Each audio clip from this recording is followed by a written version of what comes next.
Hi, ito na naman si Love. Nagsasabi, doing is to love.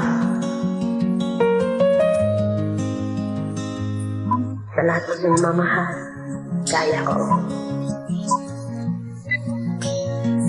Mahal, nagkakatampuhan man tayo.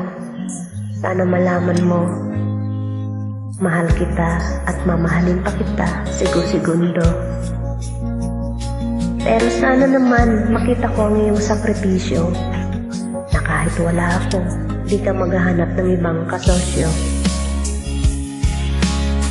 Oo nga't nakakagawa ko ng mali, pero kung mahal mo ko, papatawarin mo ko ng dagli. Hindi matutulog ng sabay na tayo may luwas sa pisngi, at pagmamahal lang sa labi ay mamutawi.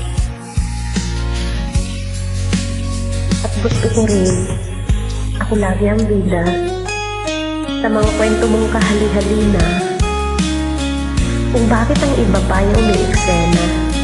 Pangalan nila sa harap ko'y pupurihin mo pa.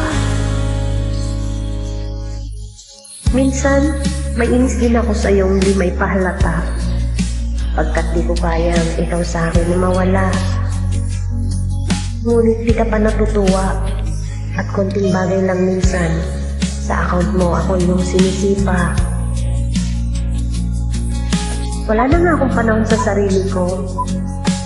Maging sa mga kaibigan ko, iniiwasan na ako dahil sa'yo. Hindi ko na rin kinakarir ang mga gusto ko. Kasi ang gusto ko, magkaroon lagi ng time sa'yo. Pero nasan ka? Kung hindi sa inuman, nasa sabungan ka. At pag natalo ka, ako pa ang iyong kinukonsensya. Sayang ang pera, sambit mo. Sana, di na ako pumusta.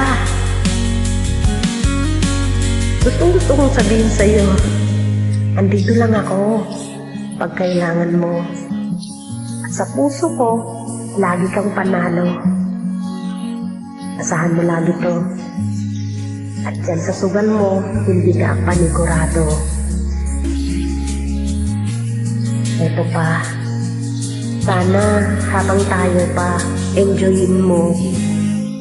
Kasi pag ako nawalay sa'yo, hindi ka na makakahanap ng gaya ko. You will miss half of your life without me, na lagi kong sinasabi. Mahirap kang makamove on gaya ng ex ko,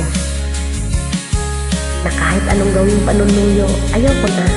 Kasi sa akin, ex is ex. Eh mahal, ayusin mo. Ayos lang sa akin, ako na may spoil din mo. Di mo naman kailangan maging perfecto.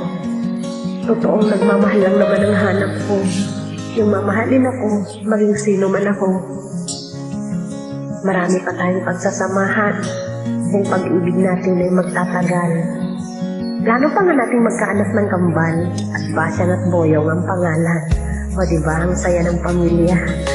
Bawat sandali dapat i-treasure mo na dahil mapapangiti ka na lang bigla kapag tayo may apo na at ang tulang ito'y buhay pa.